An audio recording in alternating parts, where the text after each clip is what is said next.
La Segunda Guerra Mundial en color.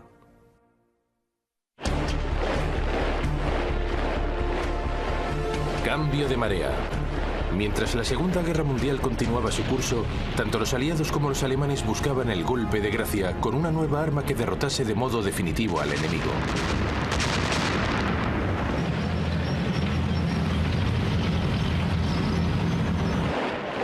Para la Alemania de Hitler, el problema era que Gran Bretaña era una isla. Sus tanques no podían aplicar su estrategia de ataque relámpago a través del canal. La única forma de derrotar a Gran Bretaña consistía en estrangular sus rutas de suministro marítimas. Para eso hacían falta buques de guerra y, sobre todo, submarinos.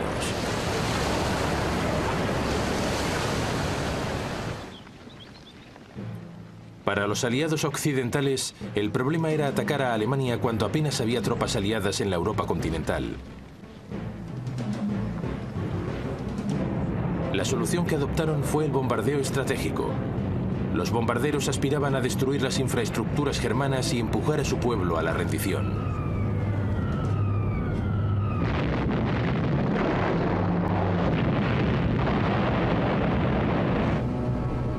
Los dos bandos adoptaron dos tácticas muy diferentes, pero con un mismo objetivo: salvar a sus tropas y alcanzar el final de la guerra lo antes posible.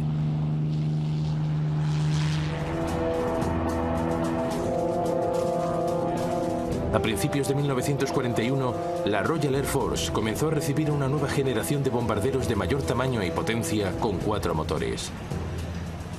Los nuevos bombarderos podían cargar hasta 8.000 kilos de bombas, 4 veces más que las naves utilizadas anteriormente.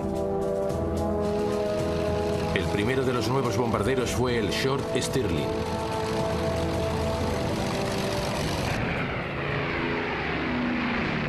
En un principio, el plan no era atacar a la población alemana, sino destruir infraestructuras específicas, cortando las vías de transporte y suministro de petróleo y afectando la capacidad de Alemania para continuar la guerra. Pero había un problema fundamental.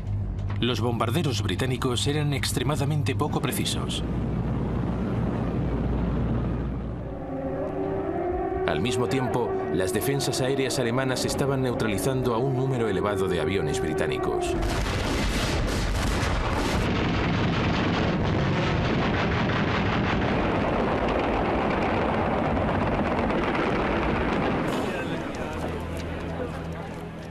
A finales de 1941, hasta un 10% de los bombarderos eran derribados en cada ataque. El alto mando de la RAF decidió cambiar de táctica. Renunció a cualquier pretensión de alcanzar objetivos específicos. En su lugar, el mando de bombardeo recibió la orden de efectuar lo que se llamó un bombardeo de área, un eufemismo para lo que hoy se conoce como bombardeo en alfombra o de saturación. La idea era atacar deliberadamente toda la zona de una ciudad sin pensar en la población civil.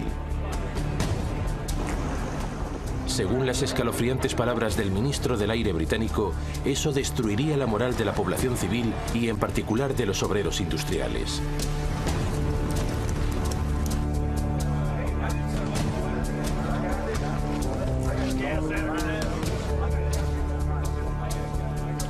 Su principal exponente fue el mariscal de vuelo Sir Arthur Bombardero Harris, que fue nombrado comandante en jefe del mando de bombardeo de la RAF.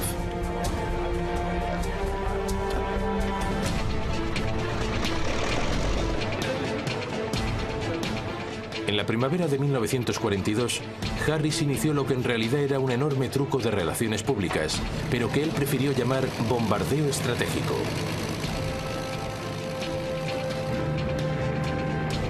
Reunió todos los aviones disponibles en el mando de bombardeo. Más de 1000 aviones despegaron hacia la ciudad alemana de Colonia.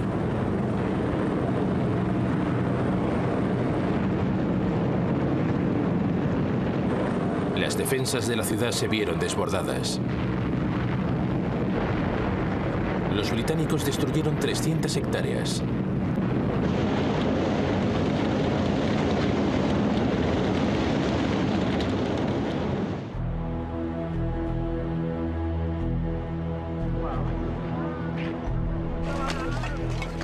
Y solo perdieron 39 aviones.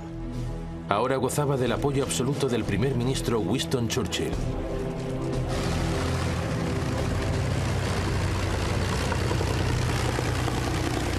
También disponía de una nueva arma, el Avro Lancaster, el primer bombardero pesado nocturno de la guerra. En marzo de 1943, los aviones británicos despegaron en dirección a la ciudad industrial alemana de Essen. Los ligeros y rápidos bombarderos Mosquito lanzaron bengalas para señalar los objetivos.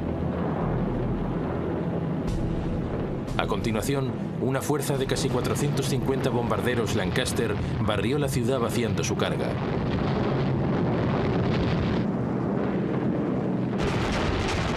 Las defensas alemanas se vieron desbordadas. Solo 14 aviones británicos fueron derribados.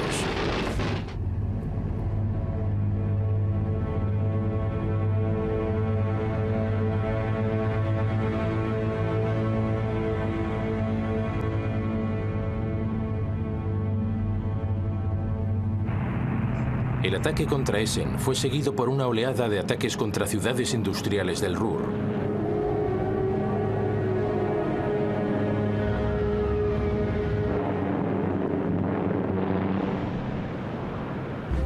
Pero las defensas aéreas alemanas comenzaron a tomarle la medida a los ataques aliados.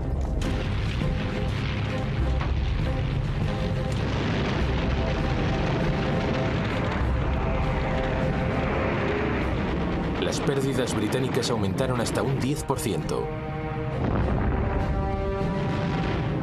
Harris se vio obligado a regañadientes a detener los ataques.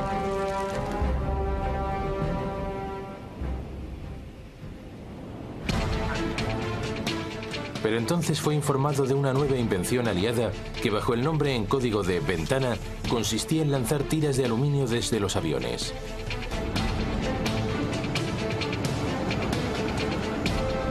Esas tiras, al caer, atascaban cualquier sistema de radar. La invención prometía anular las defensas aéreas alemanas.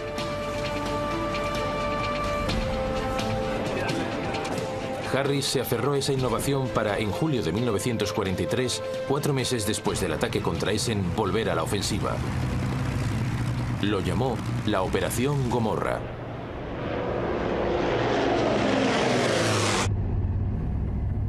Esta vez el objetivo era el puerto industrial de Hamburgo.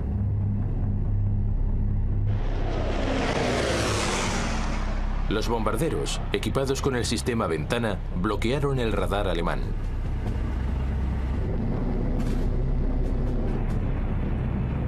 Mientras, otros aviones lanzaban bombas incendiarias.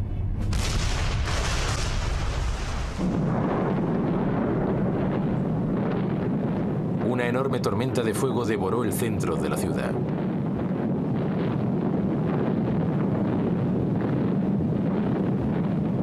$40.000 personas murieron y 500.000 perdieron su hogar.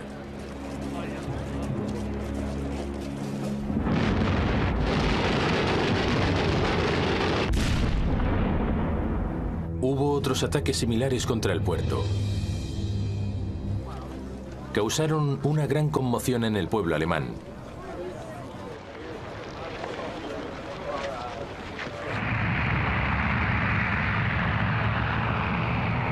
Cuatro meses más tarde, en otoño de 1943, Harris ordenó una serie de ataques contra Berlín.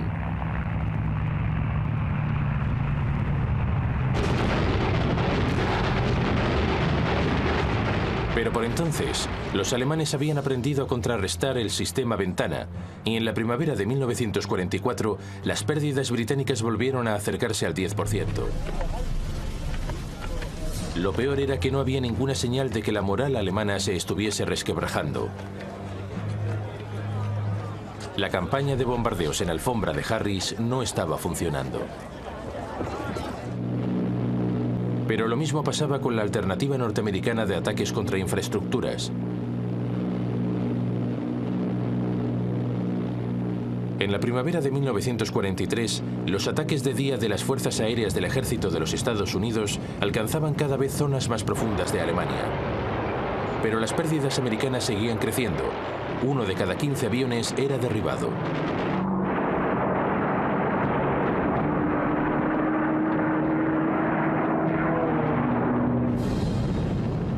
Impávido, el mando americano inició un ataque contra las fábricas de las ciudades alemanas de Regensburg y Schweinfurt. Era un plan enormemente ambicioso. Las dos ciudades estaban muy al sur de Alemania, lejos del alcance de los cazas norteamericanos.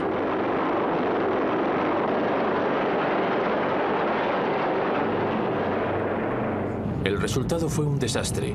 Los 380 Flying Fortress fueron acosados y tiroteados, a pesar que las autoridades norteamericanas habían afirmado que no necesitaban la escolta de los cazas. La tasa de pérdida superó el 16%.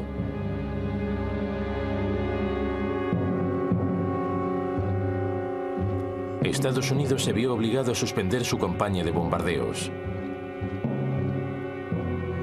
La guerra en el aire había quedado en tablas, y no había ninguna señal de que alguien pudiese utilizarla para alcanzar la victoria.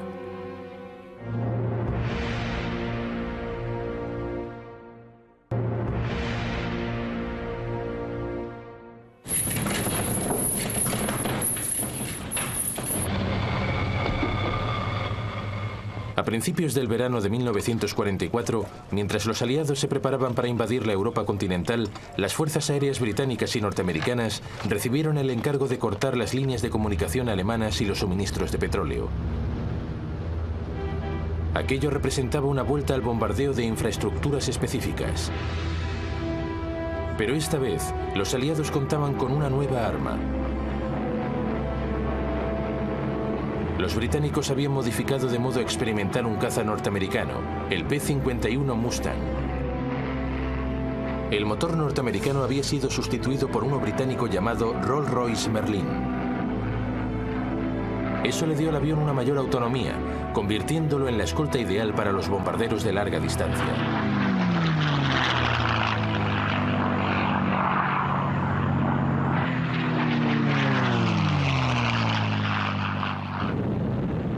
Los bombarderos aliados atacaron los puentes y carreteras que llevaban al frente alemán en Francia con una precisión casi quirúrgica.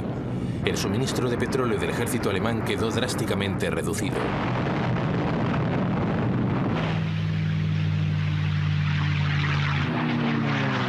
Una vez más, los cazas alemanes contraatacaron, pero se vieron desbordados por los Mustang.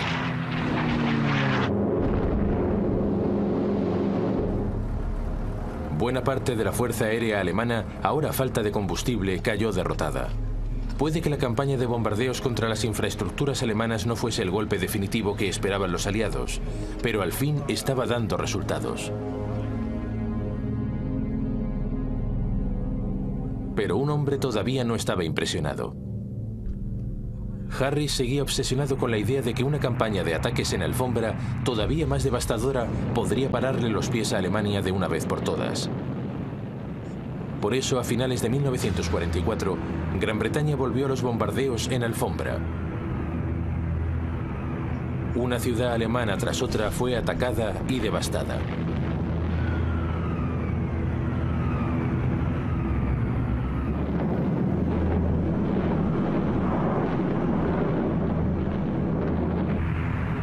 En febrero de 1945, Harris atacó Dresden, una ciudad con apenas ningún significado militar.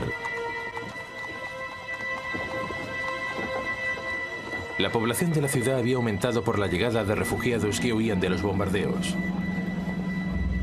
Pero Harris no parecía tener ninguna consideración por la vida de los civiles.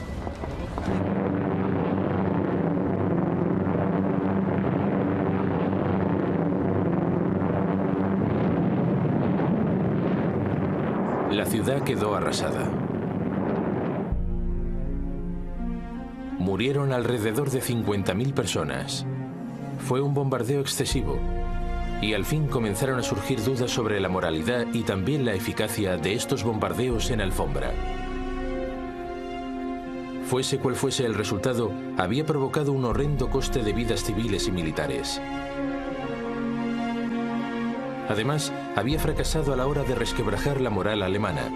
Casi el 60% de los pilotos de la RAF caídos en combate fallecieron antes de haber completado 30 misiones.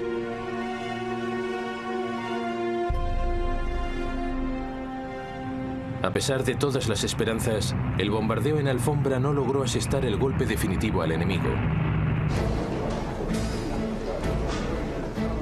Los alemanes, por su parte, habían puesto su fe en una tecnología totalmente diferente para darles el arma que necesitaban para ganar la guerra.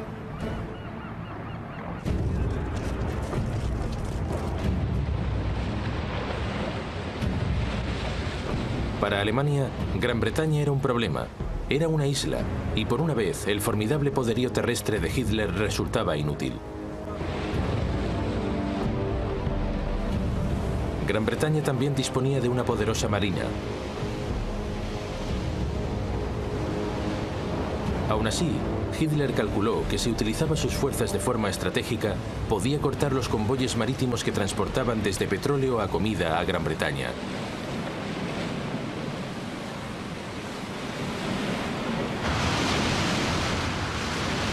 En los primeros 18 meses de la guerra, las fuerzas alemanas hundieron más de 130 buques mercantes británicos.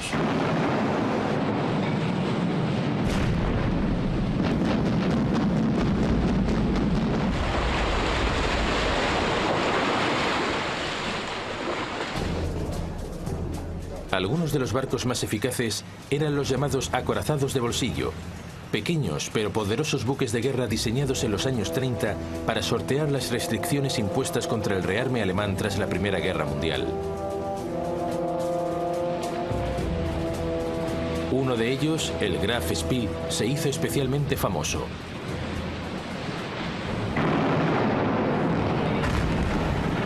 En cuestión de semanas, hundió 9 buques mercantes de los aliados en el sur del Atlántico antes de ser rodeado y hundido junto al Río de la Plata, en Sudamérica.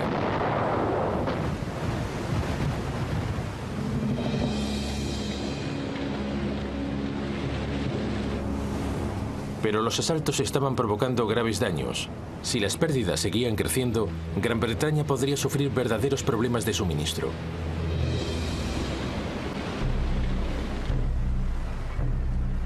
A principios de la primavera de 1941, los 2 primeros y únicos acorazados alemanes completaron sus pruebas marítimas.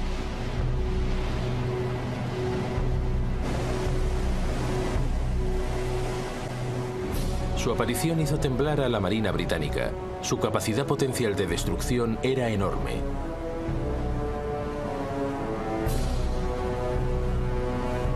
El primero en entrar en acción fue el Bismarck.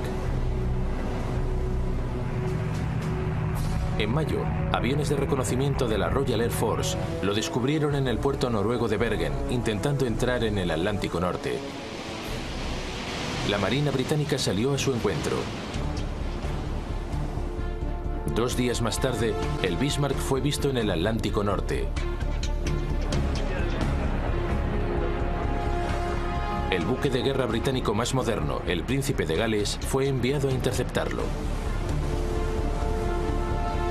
Junto a él iba el crucero de batalla Hood.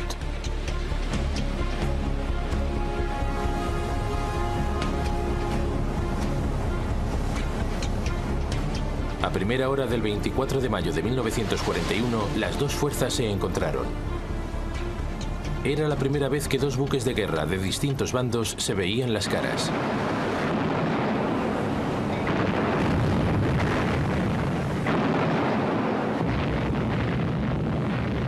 Casi de inmediato, un proyectil del Bismarck atravesó la débil armadura del Hood. Penetró a través de una de las cámaras de popa. Se produjo una enorme explosión. Solo 3 de los 1.200 tripulantes del Hood lograron sobrevivir. El Príncipe de Gales, en franca desventaja, se batió en retirada. El Bismarck había ganado el primer asalto. 2 días más tarde, el Bismarck fue visto de nuevo, esta vez más al sur, a varios cientos de millas de distancia de la costa de Francia. Los torpederos Swordfish británicos se abatieron sobre él. Uno de ellos alcanzó el timón del Bismarck. A la mañana siguiente, 2 buques británicos, el Rodney y el Rey Jorge V, alcanzaron al Bismarck. comenzaron a disparar proyectiles de calibre pesado contra el desventurado acorazado alemán.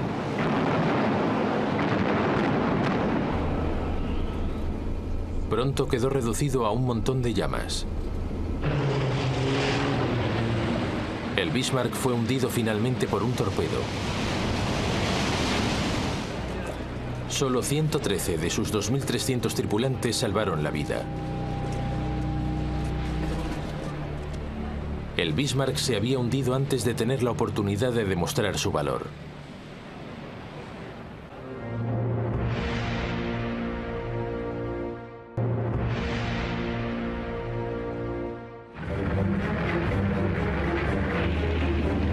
En junio de 1941, Hitler invadió la Unión Soviética. La guerra en el mar entraba en una nueva fase. Gran Bretaña comenzó a enviar convoyes de suministro a los puertos árticos rusos de Murmansk y Archángel. De inmediato, el ejército alemán se preparó para interceptarlos.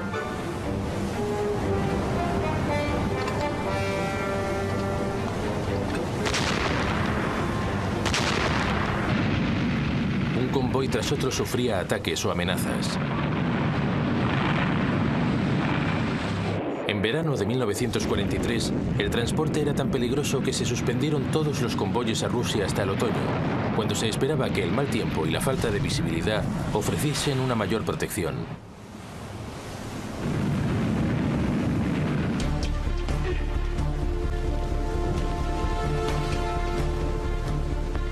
Mientras suspendía el envío de convoyes, Gran Bretaña centró su atención en una de las mayores amenazas a las que se enfrentaba, el acorazado gemelo del Bismarck, el Tirpitz.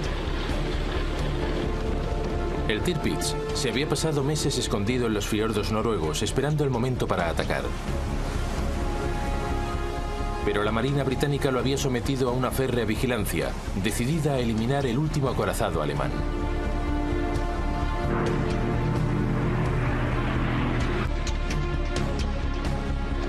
En septiembre de 1943, 5 minisubmarinos conocidos como X-Kraft fueron enviados a los fiordos noruegos para hundirlo.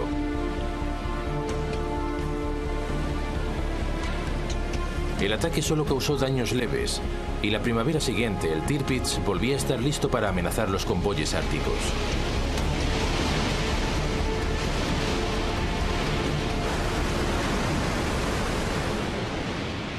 En esta ocasión, la Royal Navy envió una gigantesca fuerza de ataque.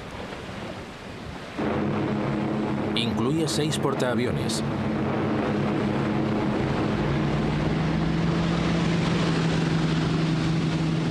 Esta vez cogieron a los alemanes totalmente por sorpresa.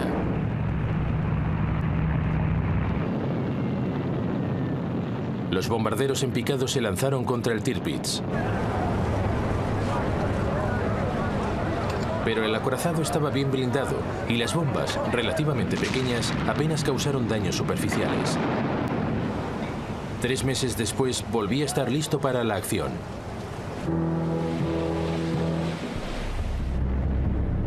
Pronto fue detectado en otro fiordo noruego. Los bombarderos Lancaster, que portaban hasta 5 toneladas de bombas Talboy, fueron enviados para hundirlo de una vez por todas. El Tirpitz desplegó una pantalla de humo que lo camufló parcialmente. Pese a ello, varias bombas golpearon su casco causando graves daños.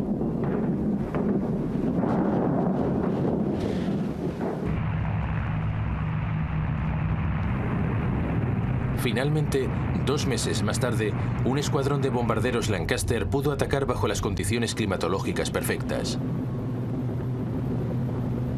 3 Talboys alcanzaron su objetivo. El Tirpitz zozobró lentamente. Casi 1 millar de tripulantes se hundieron con él. Después de más de 2 años jugando al ratón y al gato con la Marina británica, el Tirpitz había naufragado.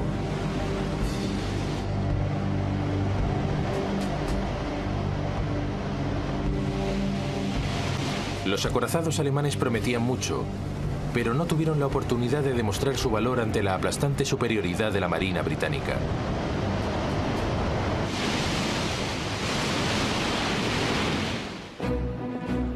Hitler había perdido la batalla en el mar, al menos en la superficie. Porque bajo las olas, la historia era muy diferente. Durante los primeros meses de la guerra, los U-boats acosaron e interrumpieron las líneas de suministro británicas. A menudo atacaban en superficie, disparando contra los buques mercantes con sus cañones de cubierta.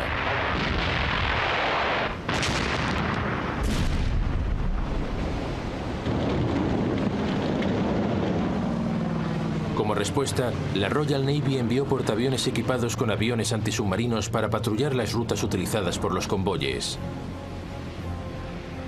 Pero solo tenían un efecto limitado.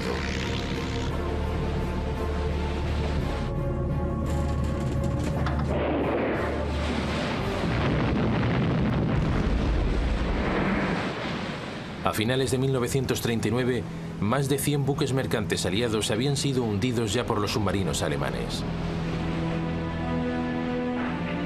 Si las pérdidas continuaban a ese ritmo, Gran Bretaña se enfrentaría al desastre.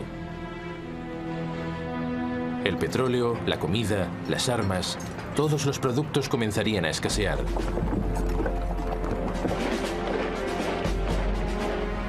Y entonces las cosas se complicaron todavía más. Alemania invadió Francia. De repente, la marina alemana, que hasta entonces se había visto acorralada en el Mar del Norte, tenía acceso a la fachada atlántica de Francia.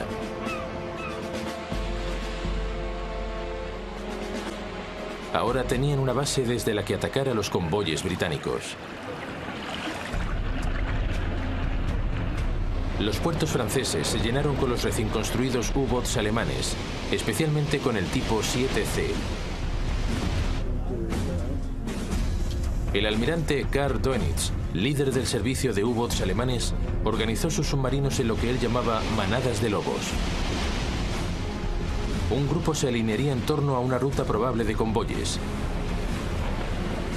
Tan pronto como un U-boat detectase un convoy, avisaría al resto para atacar.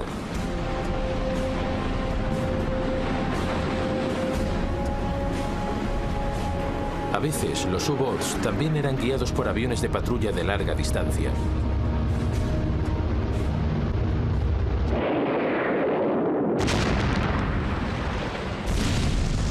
A finales de 1940, hasta un 40% de los buques mercantes de cada convoy acababan naufragando. Los suministros británicos estaban en peligro.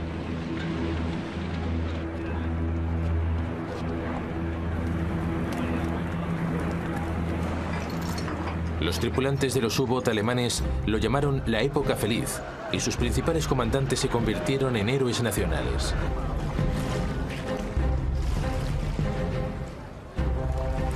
Gran Bretaña estaba pagando muy cara su falta de preparación.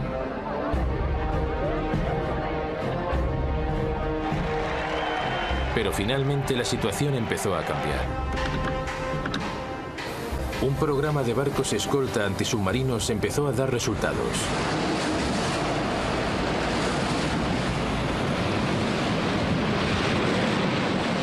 Los primeros corvettes, ese era su nombre, empezaron a botarse al mar.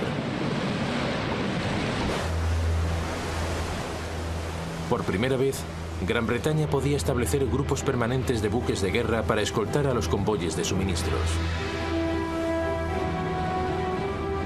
Pero su eficacia estaba limitada por el hecho de que su velocidad máxima era de 15 nudos, 2 nudos inferior a la velocidad en superficie de un U-boat.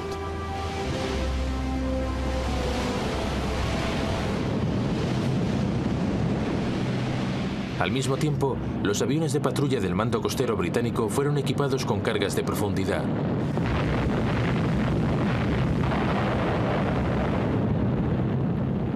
Les faltaba autonomía para cubrir el Atlántico, pero podían acosar y obligar a sumergirse a los U-boats en superficie que se acercasen a sus bases.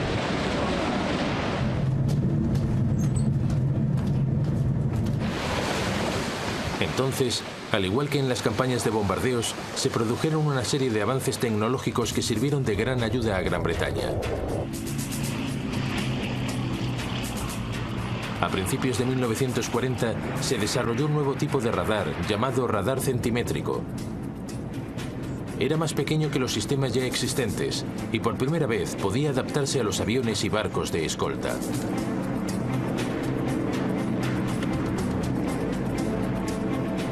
Ahora cualquier U-Boot alemán en superficie era vulnerable.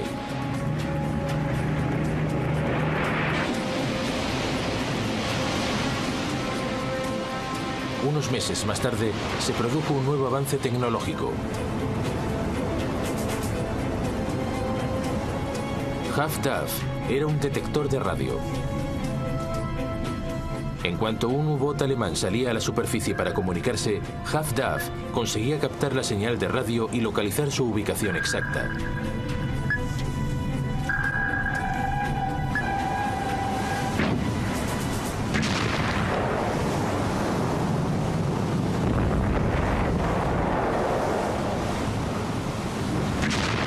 Durante la primavera de 1941, Gran Bretaña comenzó a contener de modo constante la amenaza de los U-Boot.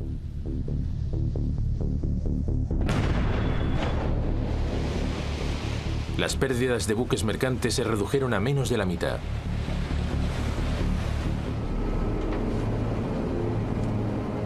Y entonces Alemania sufrió un grave desastre, cuyos efectos perdurarían durante el resto de la guerra.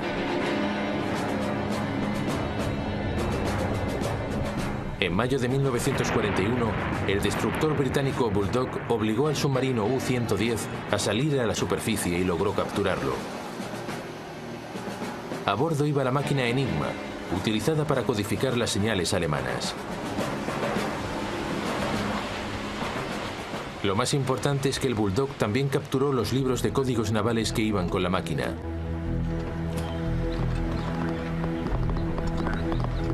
Eso proporcionó una ayuda vital a los especialistas británicos. Pronto, y sin que los alemanes lo sospechasen, Gran Bretaña consiguió empezar a comprender las comunicaciones navales germanas.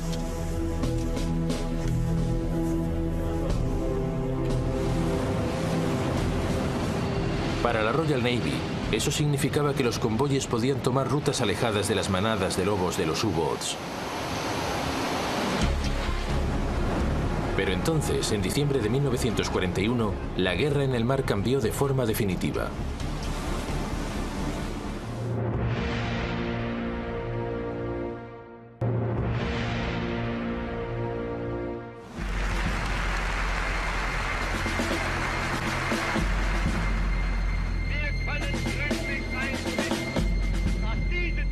En diciembre de 1941, Hitler declaró la guerra a los Estados Unidos. Casi inmediatamente, el almirante Dönitz, jefe del servicio de U-Boats alemanes, envió submarinos para atacar a los buques mercantes norteamericanos en su propia costa.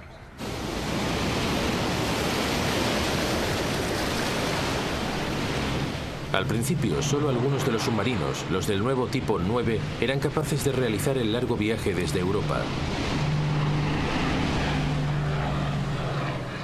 Una vez allí, encontraban a sus objetivos con facilidad. El comandante en jefe de la Marina estadounidense, el almirante Ernest King, había rechazado el Consejo Británico de proteger sus buques mercantes en convoyes.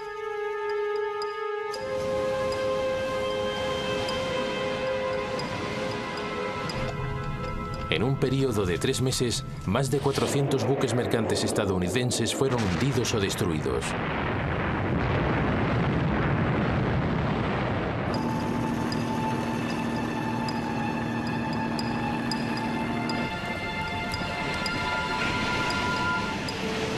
Norteamérica estaba aprendiendo la dura lección que ya había aprendido Gran Bretaña. Era necesario hacer algo.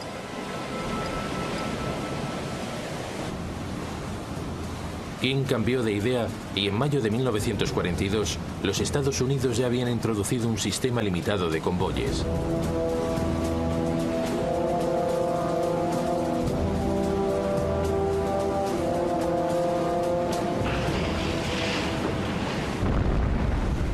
En julio, las pérdidas estadounidenses empezaban a reducirse. Eso obligó a los alemanes a adoptar una nueva táctica. concentrarían sus tropas en un área concreta del Atlántico Norte, el Agujero Negro, una zona en mitad del océano suficientemente alejada de la costa para que la aviación antisubmarinos no pudiese alcanzarles.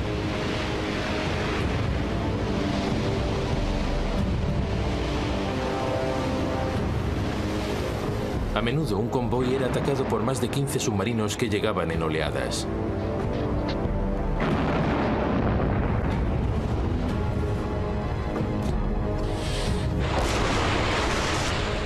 Durante octubre de 1942, 56 barcos aliados se hundieron en el Agujero Negro.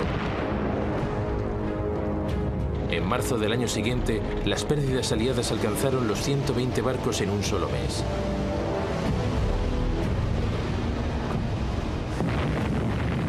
Durante ese mismo mes, los alemanes solo perdieron 12 U-boats. La táctica de Hitler de cortar las líneas de suministro británicas hasta que el país se colapsase parecía una posibilidad real. Daba la impresión de que sus U-boats podían ganar la guerra.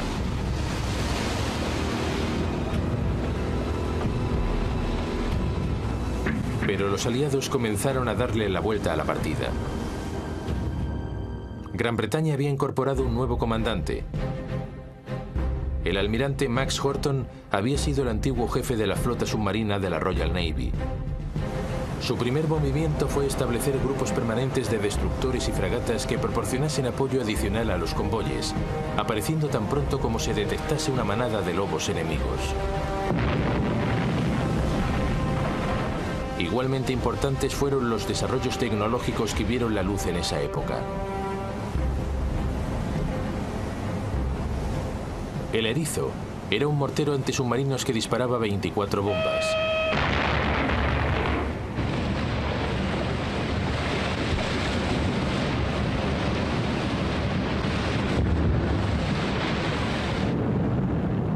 La aviación aliada fue equipada con un nuevo proyector de alta potencia, la Lead Light.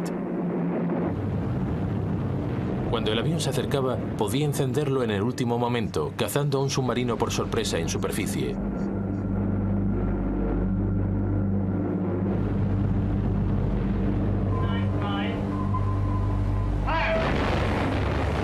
Los continuos avances tecnológicos comenzaron a dar sus frutos.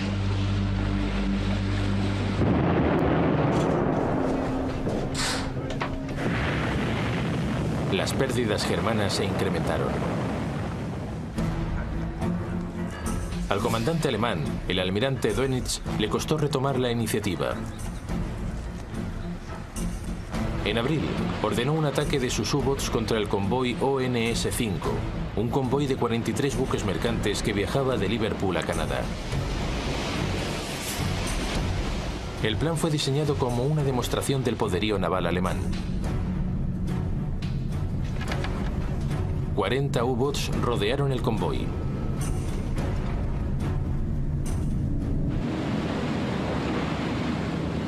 Los británicos enviaron grupos de apoyo adicionales. Aviones antisubmarinos llegaron desde Canadá.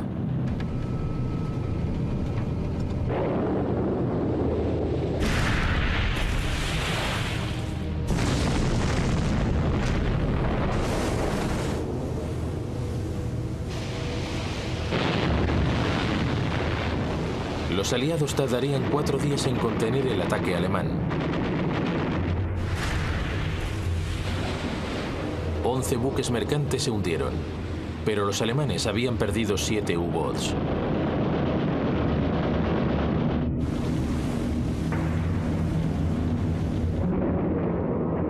Dos semanas más tarde, Dönitz volvió a intentarlo, atacando un segundo convoy.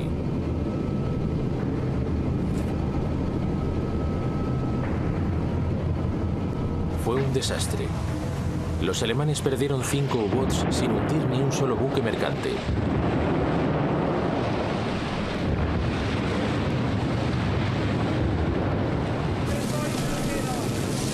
Durante mayo de 1943, la cuarta parte de los U-boats germanos operativos se hundieron.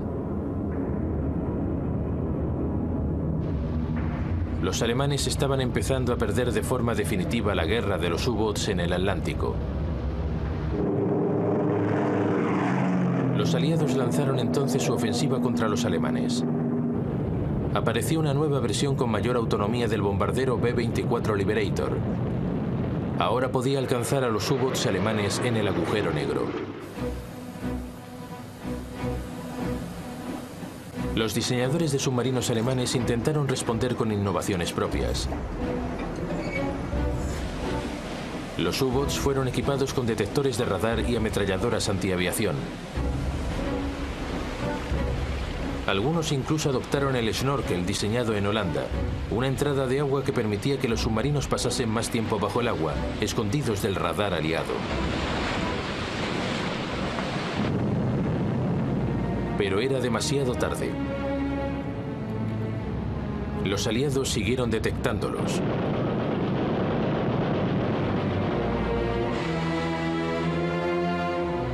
Los U-boats de Hitler tuvieron que quedarse inmovilizados en el puerto. Era demasiado peligroso que navegasen por el océano libremente. Los intentos germanos de hallar una respuesta se volvieron cada vez más desesperados. Fabricaron un nuevo submarino revolucionario. Era conocido como el Tipo 21.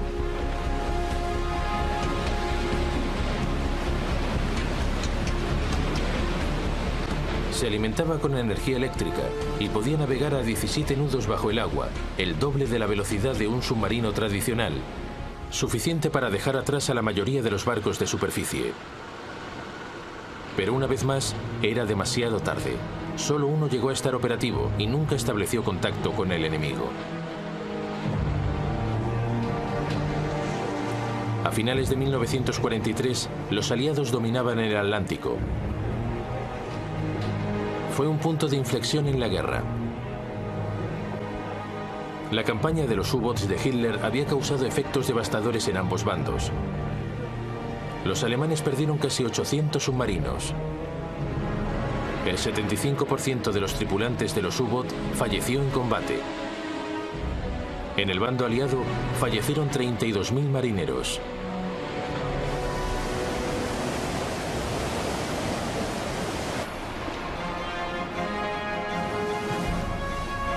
Pero finalmente, con los U-boats fuera del mar, las enormes oleadas de tropas y equipamientos estadounidenses pudieron navegar libremente por el océano y prepararse para la invasión de Europa. La victoria en la batalla del Atlántico iba a cambiar de un modo fundamental el curso de la guerra.